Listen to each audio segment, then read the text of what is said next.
Hey everyone, today's topic is accounting for leases under ASC 842. This is the first of two seminars going over the basics of accounting for leases. Make sure you stay tuned for the follow-up seminar. If you learned something new, please like, share, and subscribe. Hey viewer, do you drive a vehicle? Do you want to earn easy money for the driving you're already doing? Then check out the Hivemapper Dashcam. It's as simple as drive, upload, earn. I earned over $6,000 in my first year of using the Dashcam. So use my promo code to get a discount on the Hivemapper Dashcam and get driving. Check out the link in the description. Now back to accounting. All right, this morning we're going to talk about the new leasing standards. Specifically, we're going to learn how to identify a lease under ASC 842, understand the key concepts, some of the key terms, identify lease and non-lease components, and finally look at allocating consideration between lease and non-lease components for both lessor and lessee. So with that, let's get started. We'll start with an overview of the standard. The blue box that you see on your screen is really the heart of the standard. That's the definition of a lease. And you'll notice that it's really not dissimilar to the current definition of a lease under ASC 840. In fact, that's one of the themes that I hope you see as we go through this webcast, that generally speaking, while the FASB had a stated goal of putting all leases on balance sheet, they really didn't change the underlying principle significantly. Where you do see changes, you'll notice that they often conform the guidance with the principles in 606. In particular, where the Lessor Model changed, which makes sense because for the lessor, their lease rental income is their revenue stream. But back to the definition of a lease, there are a few aspects of that definition that I'd like to point out. First is that a lease is a contract or part of a contract. That assessment is done at contract inception.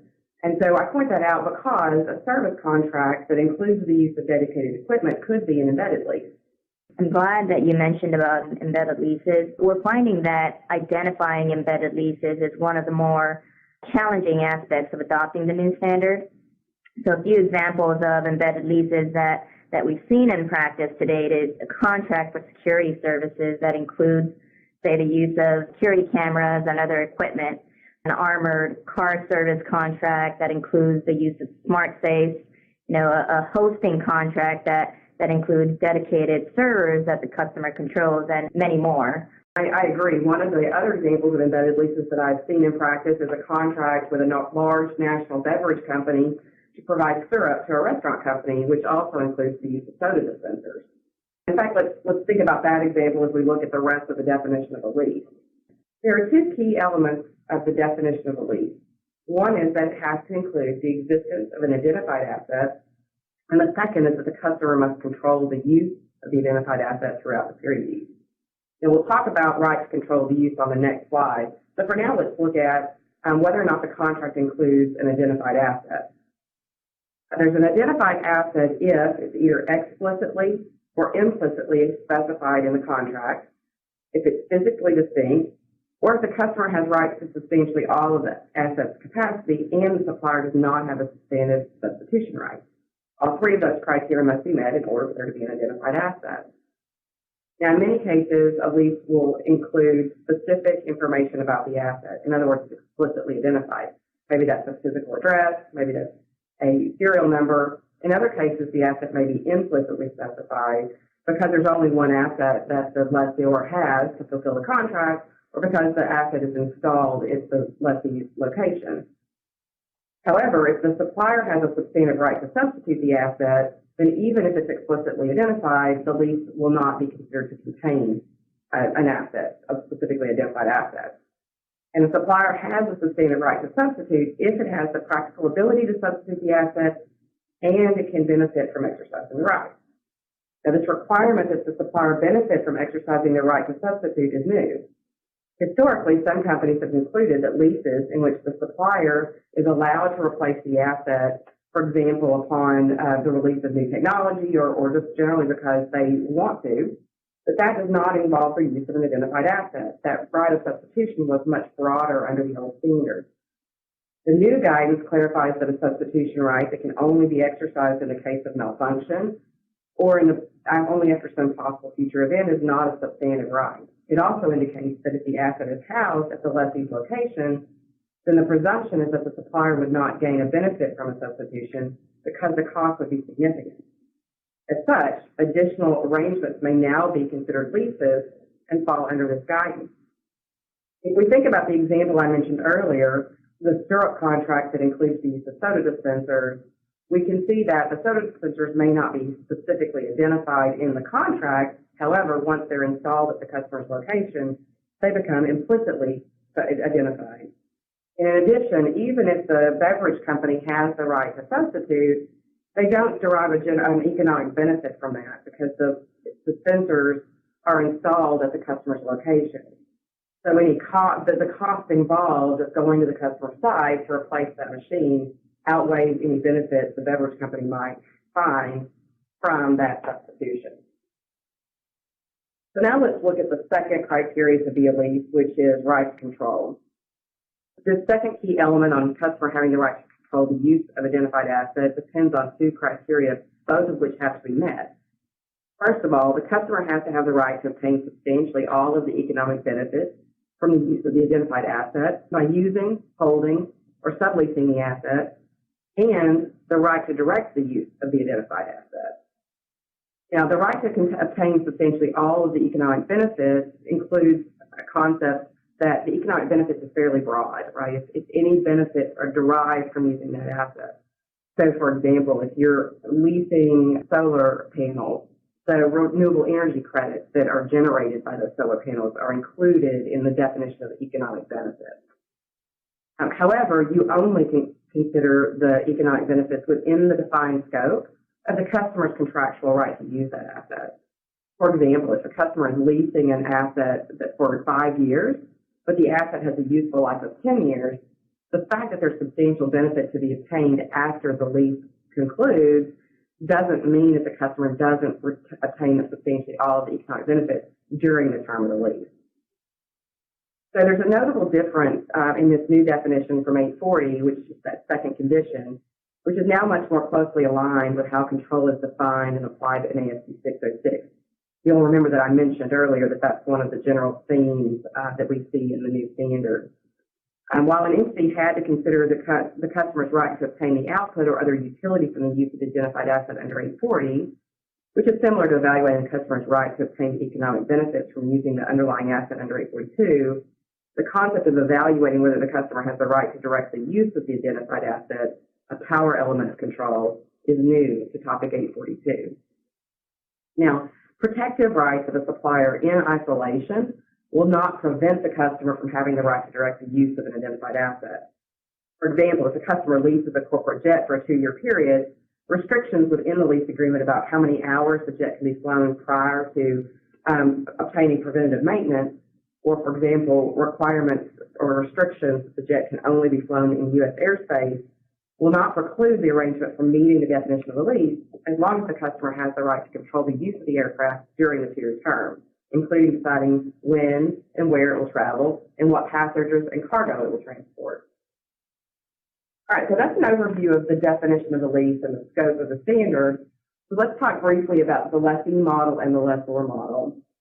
The Lessee Model is obviously where we're seeing the significant change in the new standard given the balance sheet impact.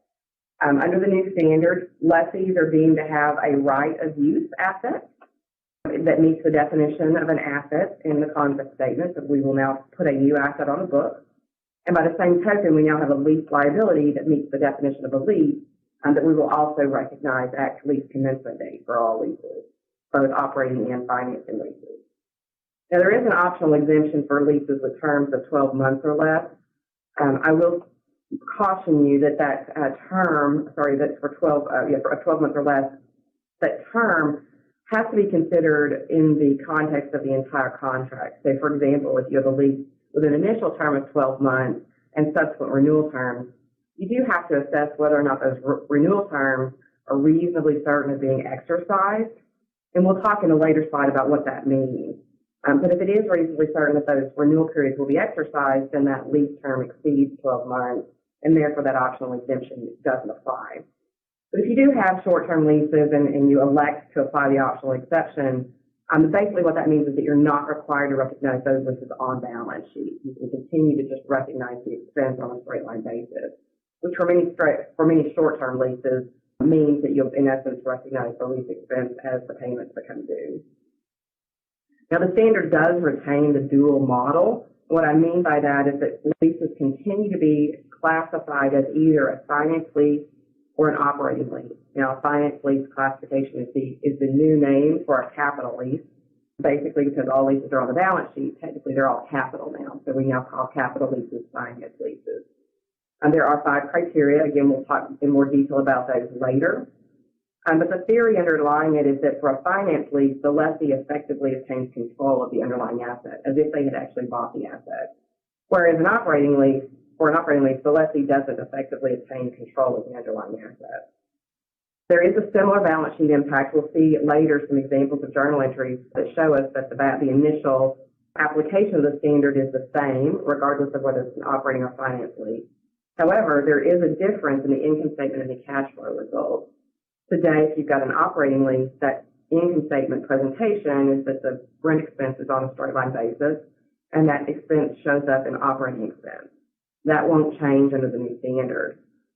In the same way, a capital lease has 2 different kinds of expense. There's an amortization of capital lease asset that typically is reported in depreciation and amortization, and there's interest expense on the capital lease liability that's typically reported in interest expense, income or expense. Again, under the new standard, that will not change. We will continue to see amortization of right now a finance right of use asset and interest expense on a finance lease liability. Now, unlike the lessee model, the lessor model really hasn't changed much from 840. In fact, FASB staff considered that in an earlier draft. They considered some more significant changes to the lessee model, and ultimately, based on feedback from constituents, decided that the lessor model really isn't broken, and so they really didn't need to make many changes. Again, you'll see that where they did make some changes, typically that is to conform the guidance in 842 for lessors with the guidance in 606 on revenue for contracts with customers. You will still continue to see 3 primary types of leases for the lessor: a sales type lease, a direct financing lease, and an operating lease. The definition of a sales type lease and a direct financing lease has changed slightly in the new guidance, but generally the same concepts apply. And subsequent accounting, it will continue to be consistent with existing GAAP. One note at the bottom, if you have leveraged leases, those are grandfathered. Any existing leveraged leases are grandfathered in. However, any new leases, the leveraged lease concept is no longer exists. And if you have an existing leveraged lease that you modify, you'll have to reassess classification in one of the other 3 types of leases. Hopefully, as you all now know, the effective date is quickly approaching. For public business entities, the standard is effective for fiscal periods beginning after December 15th, 2018. So for calendar year-end companies, that's January 1st, 2019, just a short 3 months away at this point. Private entities or all other non-public entities have an extra year. So for calendar year-end companies, it's effective January 1st, 2020. All right, now this webcast that we're looking at today, the slides we'll be walking through today, really focus on accounting for leases, new leases after adoption of the standard. So let's talk briefly about transition because there are some different approaches. I think the FASB did a really nice job of trying to make adoption of this standard as painless and as easy as possible. I say that because of that 3rd bullet point on your slide, which is that there are some significant relief provisions that are allowed as a policy election. Specifically, there are 3 optional elections that an entity can make, and they have to make all 3 together. It's a package deal. They can't pick and choose. And the election is made once for all leases, regardless of whether you're a lessee or a lessor. But you can elect this package of practical expedients, which allows you to not go back and reassess whether or not an expired or existing contract are or contain the lease, the classification for any expired or existing leases, and how you accounted for initial direct costs, which we'll see is that definition is changing under the new standard. So this package of practical expedients allows you to, in effect, grandfather in your prior accounting for initial direct costs. Now, we typically recommend that companies think about the types of arrangements that they've historically entered into as compared to the expected future practice before deciding whether to elect this package of transitional practical expedience or not. So, for example, if a company has historically capitalized a significant amount of initial direct costs that will no longer be eligible for capitalization under ASC 842, then electing the practical expedience could result in duplicative expense in the post-adoption transition period, as previously capitalized amounts will continue to be amortized into rent expense, while new costs will be expenses incurred.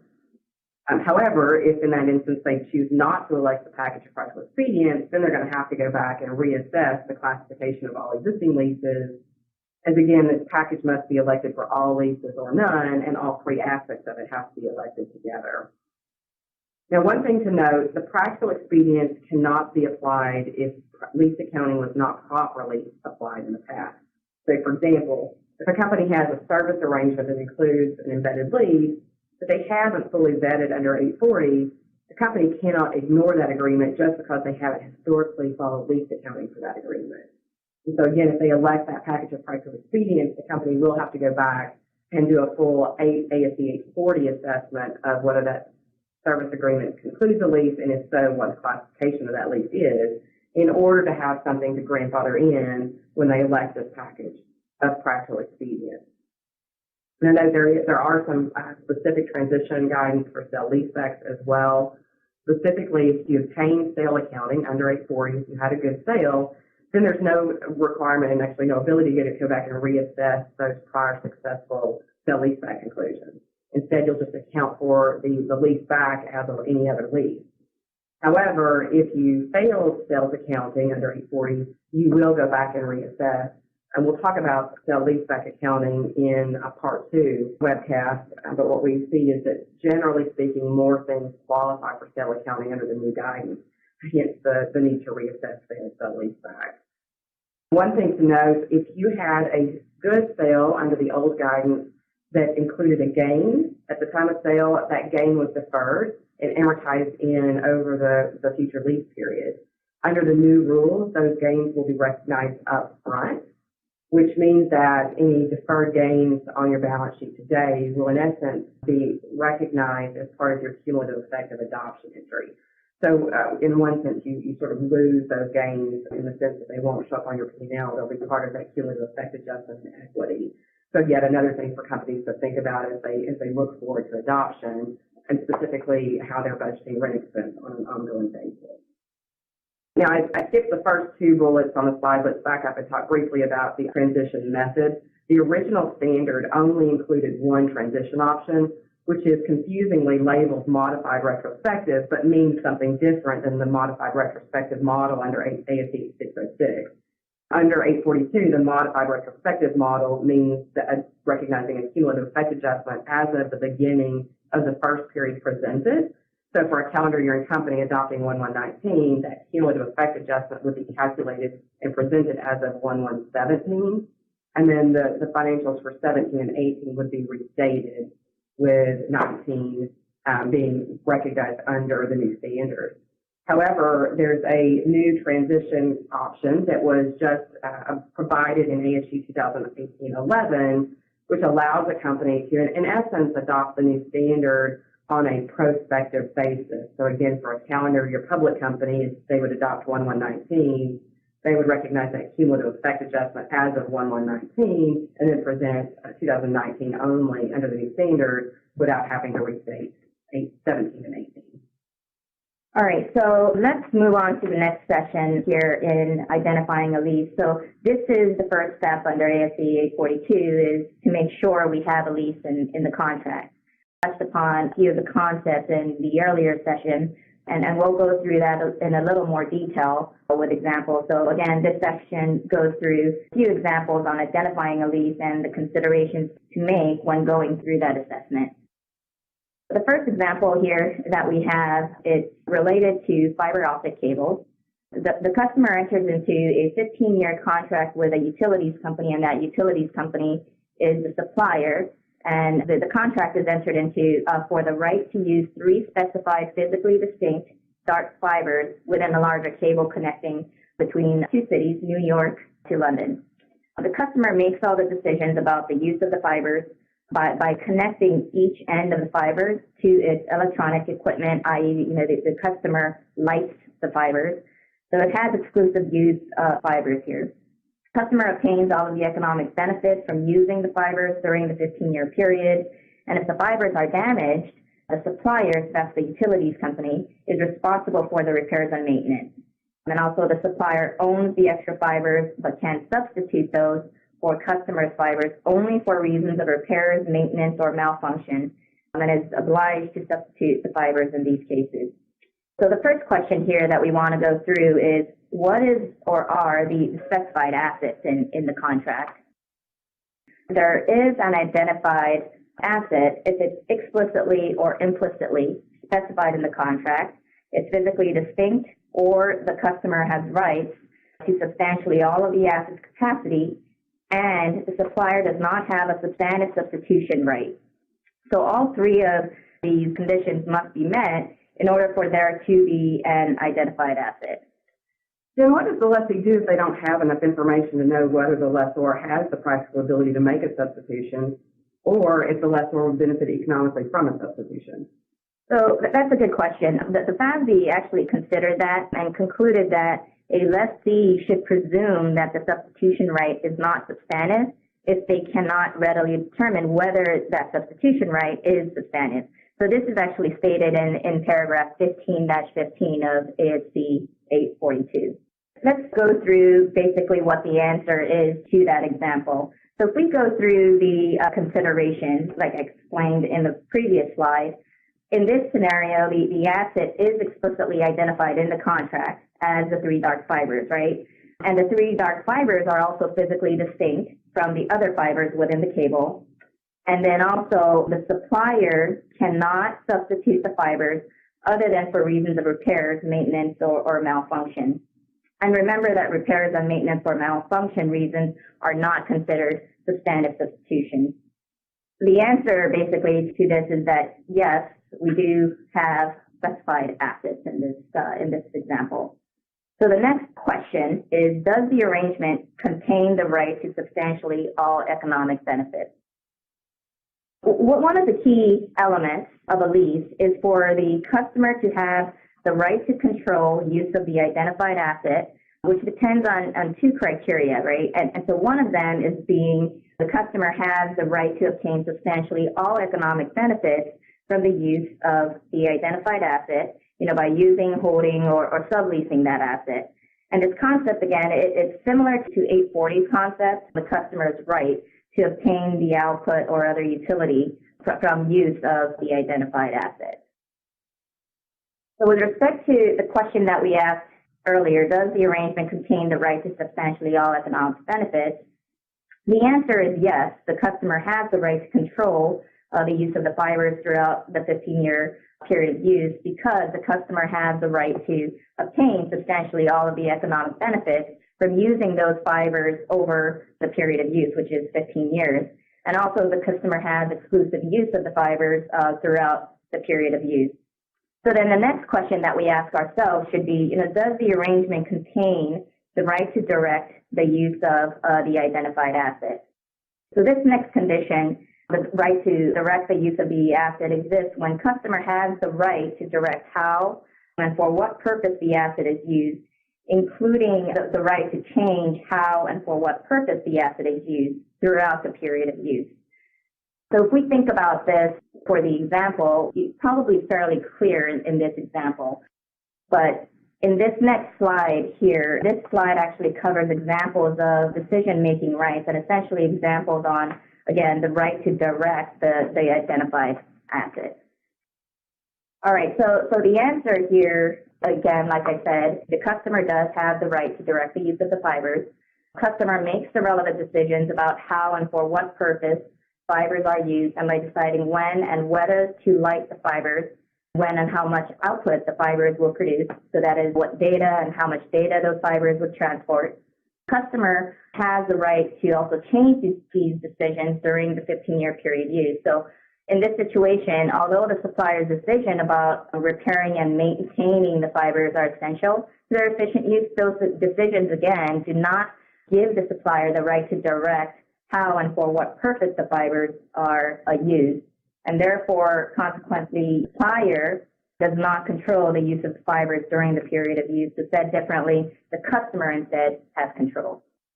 All right, so let's change the facts here slightly.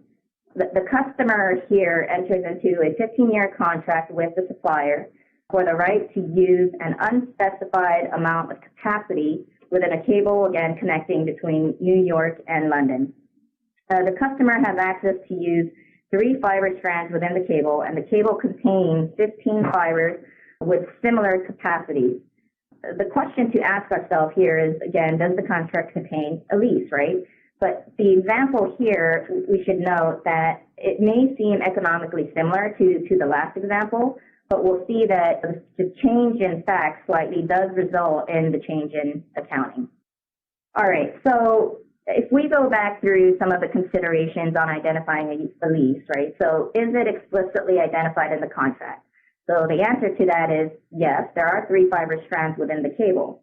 The other condition is it physically distinct? And unfortunately, in this scenario, the answer is no. The capacity portion that will be provided to the customer is not physically distinct from the rest of the capacity of the cable and does not represent substantially all of the capacity of the cable, which is actually unspecified here.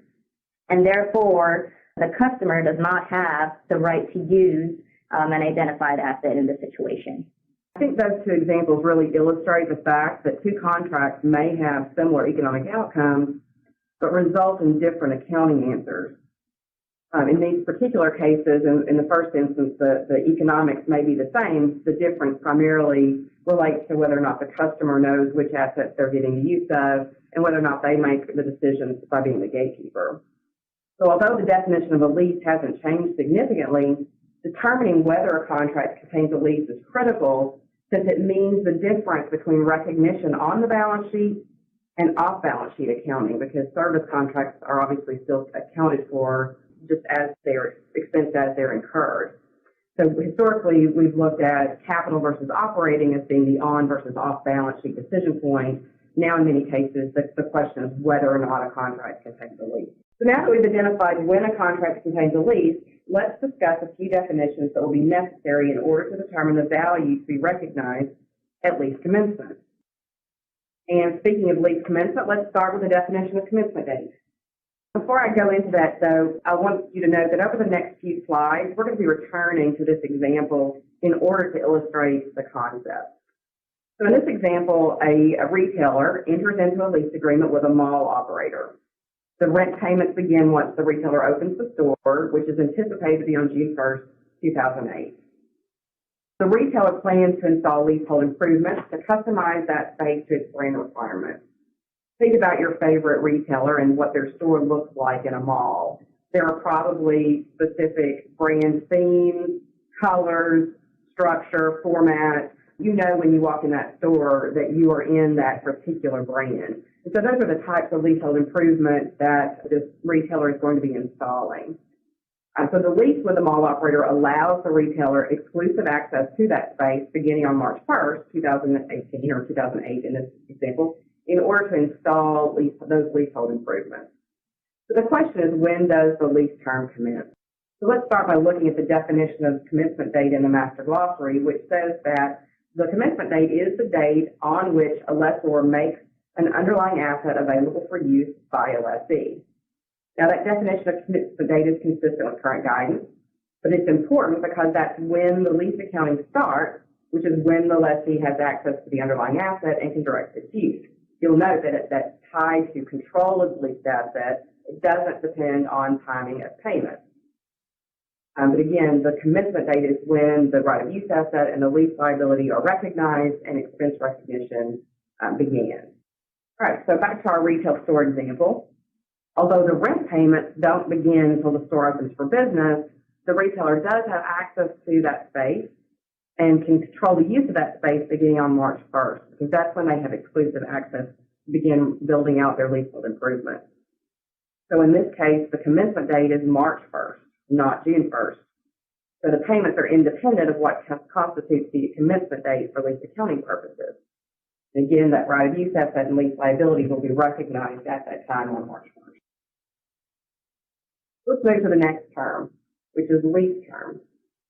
Again, we're sticking with our retail store example. So in this case, that lease agreement with the mall operator included a 5-year initial term plus 3 5-year renewal options. And in the last slide, I mentioned leasehold improvements. The retailer is going to incur about $100,000 installing those leasehold improvements to customize that space to its brand requirements. And those leasehold improvements are expected to have a useful life of 8 years.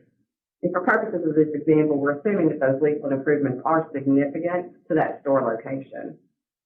So the question here is, what is the lease term? Is it only the initial 5-year term, or do you include one or more of the renewal options? So again, let's look to the standards to see what it tells us. So the standard in paragraph 30-1 defines the lease term as the non-cancelable period of the lease, plus any options to extend the lease, i.e. renewal options, if the lessee is reasonably certain to exercise that option. There are also some provisions to take into consideration termination rights. So if that termination option is not reasonably certain to be exercised, then the full lease term is included. And also if there are options to exercise renewals that are controlled by the lessor. Now, those aren't really options from the lessee's perspective, so therefore they're included in the lease term. And some of you may be asking yourself, what does reasonably certain mean? So paragraph 30-2 explains that in more detail. And that paragraph says that you have to include those periods described in paragraph 1 when that renewal period is reasonably certain to be exercised.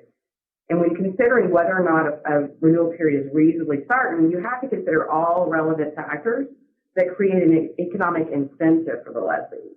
So contract-based, asset-based, market-based, entity-based, all of those factors need to be considered when deciding whether or not that renewal option creates an economic incentive.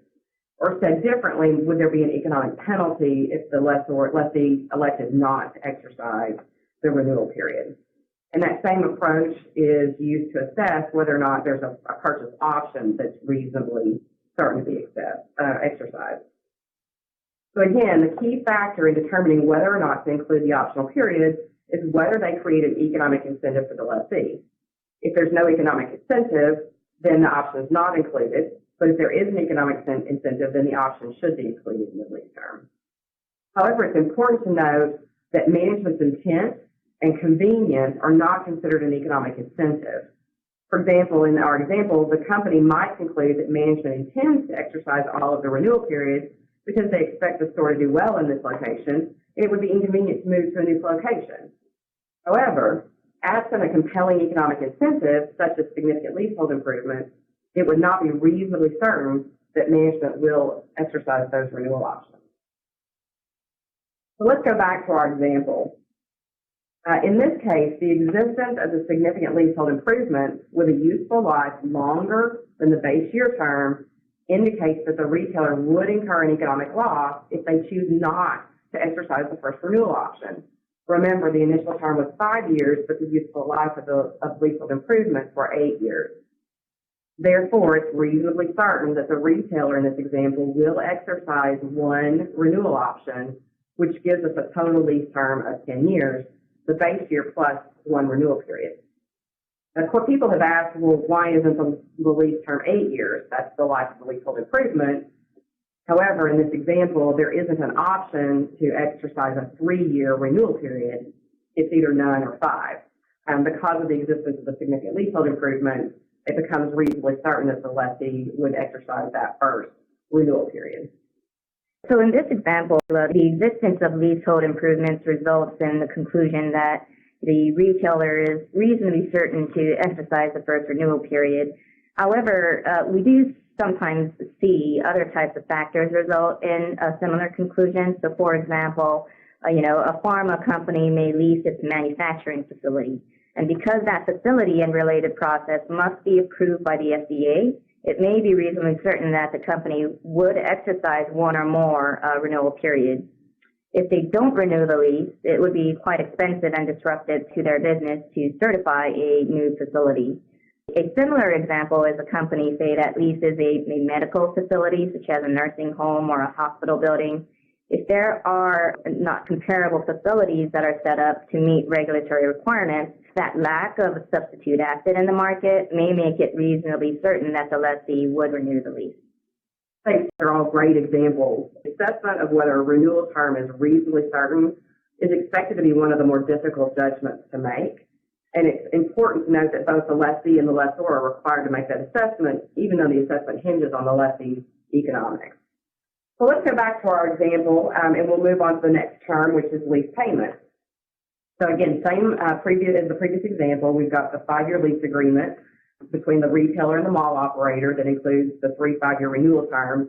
However, we've concluded that the term is 10 years because there are significant leasehold improvements with an 8-year useful life. And in this case, the rent payments are $5,000 per month plus 1% of sales during the initial term, and that base rent of $5,000 grows 10% in each renewal period. So, for example, to $5,500 per month in the first renewal option. So, under the guidance and the new standard, what are the lease payments? Obviously, all of them economically are lease payments, but how are lease payments defined for purposes of both lease classification tests and determining what amounts put on a balance sheet? So again, let's go back to the standard. Under the standard, paragraph 30-5, fixed lease payments are included, which is obvious. However, that's less any lease incentives paid or payable to the lessee. We would also include variable lease payments, which are payments made by the lessee to a lessor for the right to use an underlying asset that vary because of changes in facts or circumstances occurring after the commencement date other than the passage of time. So some common types of variable payments are those that are tied to an index. For example, the Consumer Price Index, LIBOR, or the prime interest rate. Those variable payments that depend on an index or rate are included in lease payments at the initial measurement of that index or rate. The variable payments, which are in substance fixed, are also included in the definition of lease payments. And so these are payments that are described as variable or may appear to contain variability, but are in substance fixed because the contract terms require the payment of a fixed amount that's unavoidable.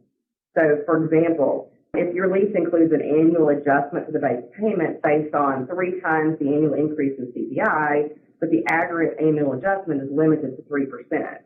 In that case, we know that the lease payment is going to increase by at a minimum of 3% every year. So that increase of 3% is considered in substance fixed. And so those types of payments are included in the lease payment as well.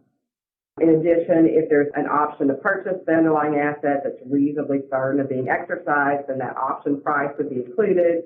And by the same token, if there are penalties for terminating the lease, it's reasonably certain that the lessee actually will exercise that option, and you include those termination penalties. There are also a few other items that are less common. So fees paid to the owners of a special purpose entity for structuring the transaction, and for lessees, any amounts probable of being owed under residual value guarantees. Continuing on, those are the items that are included in lease payments. Paragraph 30-5 also tells us a few things that are not included, and specifically those are the variable lease payments other than those we've already talked about as being based on an index or rate, any guaranteed by the lessee of the lessor's debt, and any amounts allocated to non-lease components. And we'll talk later in the presentation about how to allocate amounts between lease and non-lease components. So again, going back to our retail store example, in this case, we have both fixed and variable payments. You'll remember that there's a base rent of $5,000 per month in the initial term plus 1% of sales. So therefore, but only the fixed payment is included in lease payments. That 1% of sales is considered variable. So in this case, the $5,000 per month for 5 years plus the $5,500 per month in the first renewal period for 5 years are included for total lease payments of $630,000. Now, some people may ask, well, why wouldn't I include some estimate of sales? If the retailer opens their door, surely they'll sell something, right? While that may be the case, the standard is really clear that if it's truly variable, it's not in substance fixed, then those amounts are not included. There's no requirement nor even ability for either the lessee or the lessor to estimate those variable payments.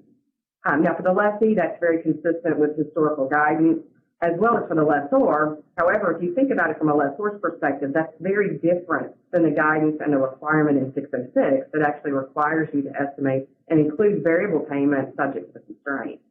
So again, one difference in accounting for lessors between a contract with a customer and a lease relates to the requirement to estimate variable consideration. All right, now let's look at this example, but let's change the fact pattern slightly. So let's assume that the monthly rent equals 6% of sales. There is no base rent, it's just 6% of sales. But the annual lease payments will not be less than $45,000, increasing by $5,000 for the renewal period. In this case, while the payments appear to be solely variable, they're actually in substance fixed, or at least a portion of them are.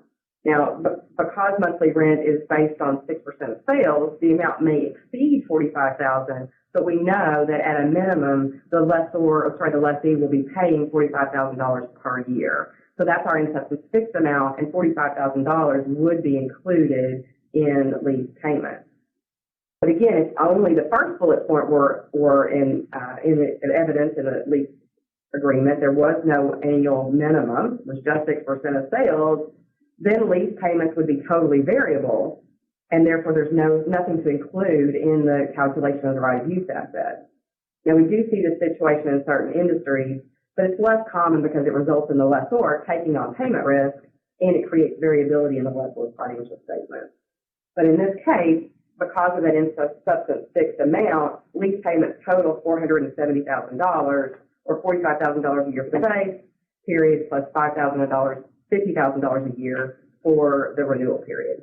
So that's the amount that you would include in determining the value of the right of use asset and the lease liability, as well as one of the lease classification tests. All right, well, let's move forward and talk about initial direct costs. I mentioned in our overview that definition is changing. So again, let's start with our same example. So in conjunction with entering into the lease with a retailer, the mall operator incurs the following costs. They pay a broker to identify a lessee, and that broker fee was $10,000. They also have an external legal counsel who reviews all of their lease agreements prior to entering into them. And so there's $5,000 associated with that for external legal review. In addition, they have internal lease administration employees, and they estimate that it costs about $3,000 in salaries for those employees to actually onboard the mall operator, set them up in their lease management system, et cetera.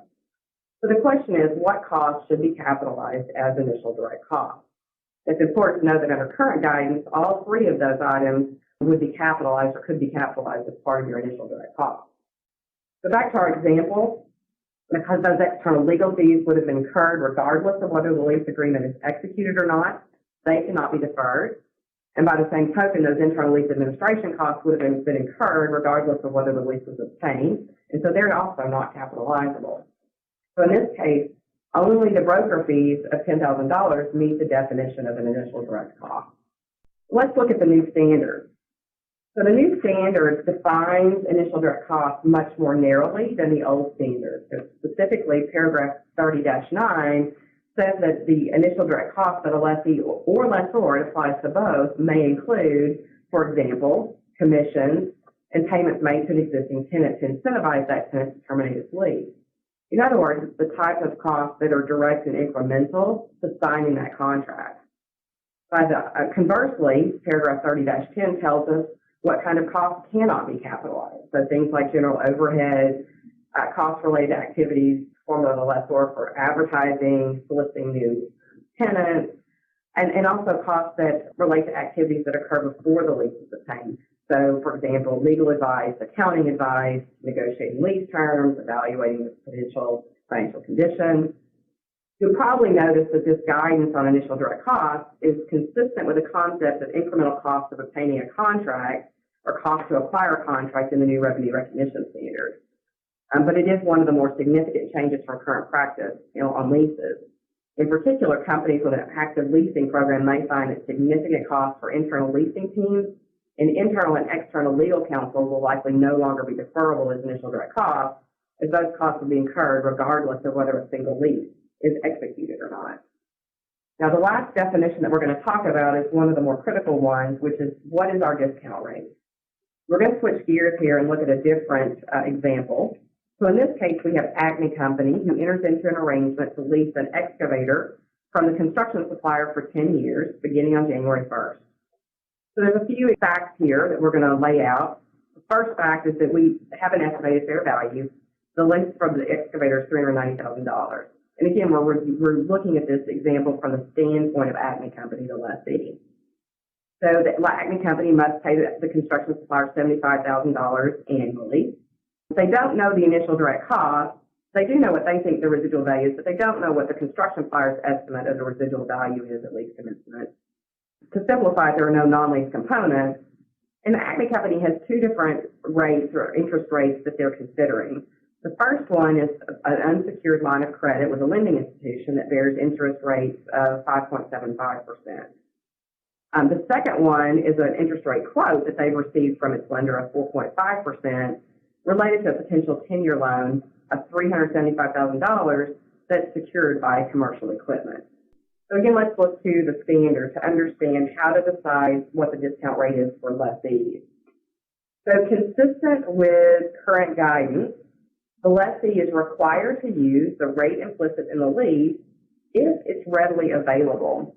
Now again, consistent with current guidance, it's rare that the lessee will actually know the rate implicit in the lease, because as you'll see at the bottom of the slide, the definition of the rate implicit in the lease is that it's the rate that at any given date causes the aggregate present value of the lease payment plus the amount that the lessor expects to derive from the underlying asset at the end, i.e. the residual value, to equal the fair value of the underlying asset minus any related investment tax credit retained and expected to be utilized by the lessor, plus any deferred initial direct cost of the lessor. You'll note that lessees will typically, unless it's a related party lease, typically not know things like the investment tax credits to be retained and the initial direct cost of the lessor. One thing to note is that private companies are allowed a practical exception. They are allowed to use the risk-free rate. So, for example, in the U.S., the rate of a zero-coupon U.S. Treasury instrument. This is an accounting policy election for all leases. It has to be applied to all leases. But they may simplify the analysis for private companies. Now, the discount rate is important because it's used to determine the present value of the lease payment, which in turn will be used to both evaluate lease classification and to calculate the value of the lease liability and the right of use asset. Now, you might ask, if I don't know the rate implicit in the lease, I'm going to use my incremental borrowing rate, but what does that rate mean? Is it any borrowing rate? The short answer is no. You'll see the last bullet point on this slide provides the master glossary definition of incremental borrowing rate. The incremental borrowing rate is the rate that reflects the interest a lessee would have to pay to borrow on a collateralized basis over a similar term, an amount equal to the lease payment, and in a similar economic environment. That definition has changed from current guidance. Under 840, while you're allowed to use a collateralized rate, it's not required. And so in many cases, companies do not use a collateralized rate. They use other corporate borrowing rates, which tend to be unsecured. But it is important to note that this new standard does require the use of the collateralized rate. So back to our example, the lessee, again, we noted that the lessee must use the rate implicit in the lease as its discount rate unless that rate is not readily available. And in this case, they cannot determine what that rate implicit in the lease is because they don't know what residual value is and they don't know what the initial direct costs are, and presumably they also don't know what tax credits, if any, the supplier is going to retain. Therefore, they're going to use their incremental borrowing rate.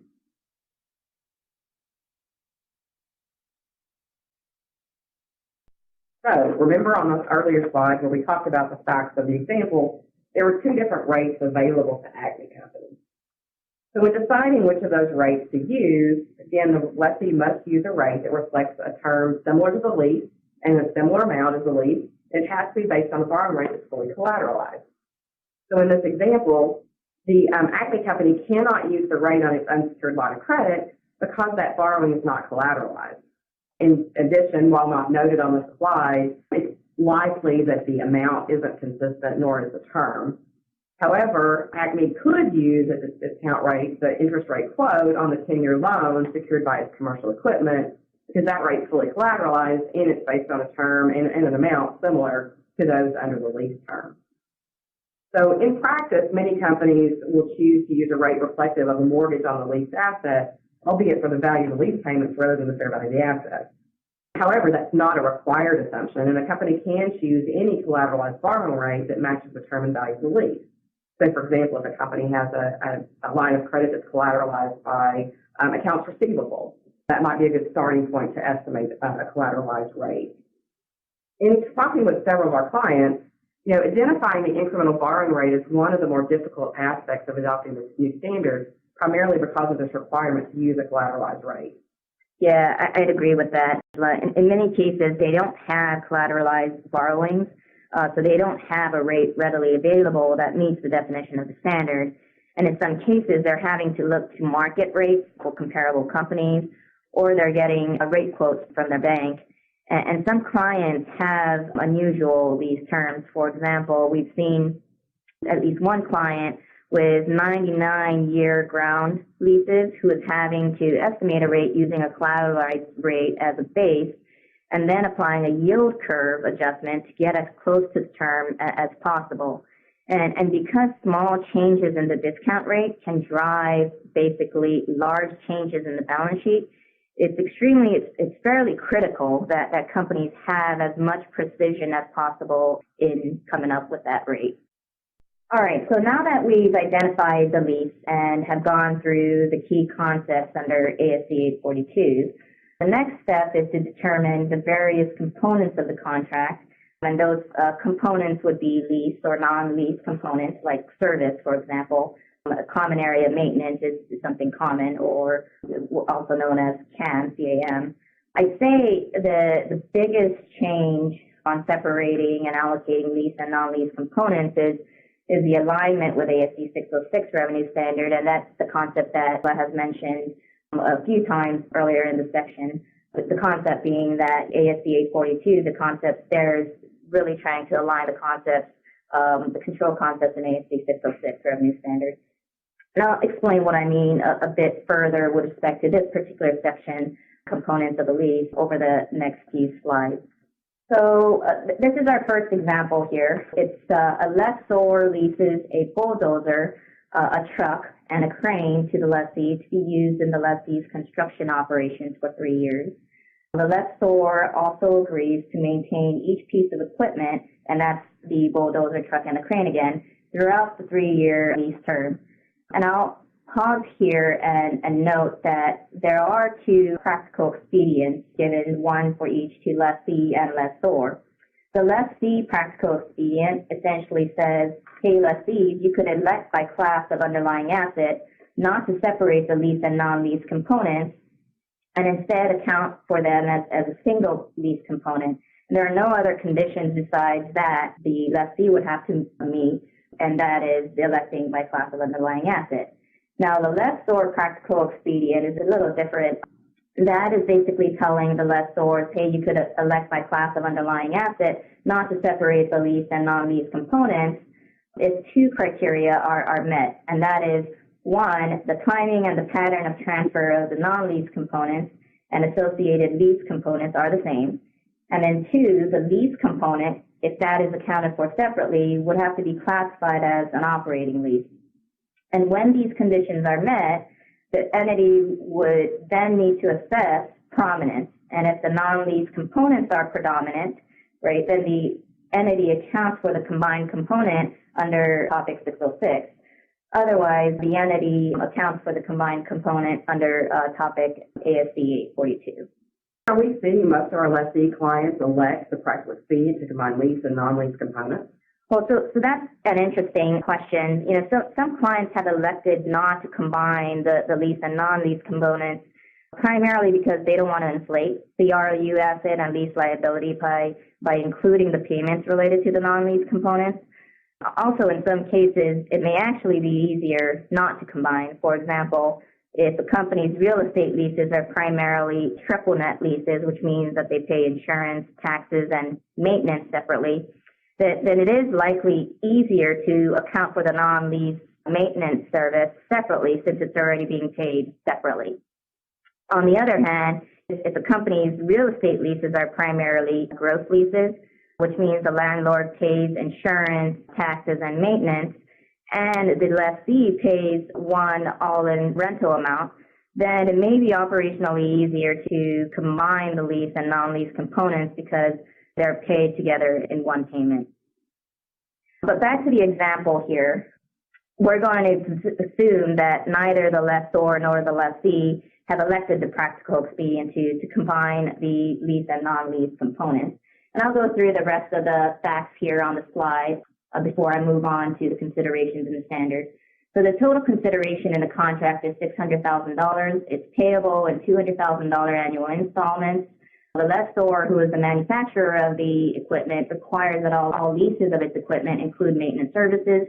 The lessee is able to establish observable standalone prices for each of the three lease components, as well as maintenance services on the basis of the price. Other lessors who lease similar equipment and several suppliers who provide maintenance services that relate to similar equipment on a standalone basis. And the standalone prices for the separate lease and non-lease components are listed here on the slide. All right, so let's go through the considerations in the standard. So two criteria for a lease component to be considered separate is essentially the same as capable of being distinct and distinct within the context of the contract criteria under ASC 606. Fairly straightforward, right? Right, I think that's a good way to think about it. Said differently, are the lease components distinct, or are they inputs to a single combined output? You know, we've seen a few examples in practice that may help further illustrate the point. So in one case, a client leased air filtration units to medical facilities. Each air filtration unit was incapable of purifying the air in a particular area by itself because it's quickly overwhelmed with the airflow throughout the facility. It requires all of the units included in the lease in order to provide the promise in the contract of purified air. So in that instance, multiple air purifiers were highly dependent upon one another, so they represent inputs to a combined output. Therefore, there's only one lease component in that contract. On the other hand, we've seen a situation in which a company leases energy-efficient light fixtures in large industrial manufacturing facilities. The light fixtures each provide a specified level of cost savings, and the level of cost savings for each light is the same regardless of whether one light is installed or many. So in that case, each light stands on its own, and they're not highly interrelated or dependent on the other light. So as a result, theoretically at least, each light represents a separate lease component. They actually really help illustrate the concept. So now if we return back to our example here, we can see how those concepts can be applied. So when we apply the considerations that we've just discussed, the lessee can actually benefit from each of the three pieces of equipment, right, on its own or together with other readily available resources. Also, the machines are not highly dependent or highly interrelated with each other, and those machines or equipments are not in effect inputs to a combined single item for which the lessee is contracting with, and therefore each of the machines or equipment can be separated in this example. Further, the lessee and lessor both conclude that the leases of the bulldozer, the truck, and the crane are each separate lease component, again, because both of the criteria that I previously discussed have been met. The lessee and the lessor would account for the non-lease maintenance services component separate from the three separate lease components. The lessor concludes that its maintenance services for each piece of the lease equipment are distinct and therefore separate performance obligations, and that would result in the conclusion that there are three separate lease components as well as three separate non-lease components, and that's the three maintenance service performance obligations. All right, so then how do we allocate the consideration to the components? And let's go through the lessor considerations first. So a lessor would essentially allocate the consideration in the contract based on the same allocation requirements under ASC 606. And those are actually listed here on the slide, which I won't go through in detail because we've covered this paragraphs in previous WebEx. So this slide also goes through further allocation methods within 606. If you look at 32-34, there are other suitable methods for estimating the standalone selling price if you can't come up with the direct observable price. And they're not obviously limited to the three listed here, but the three listed here are the adjusted market assessment approach, the expected cost plus margin, and the residual approach. All right, so if we go back to the example, the lessor allocates the consideration in the contract to the separate lease components and non-lease components, again, by applying the guidance in the specific paragraph in ASC 606.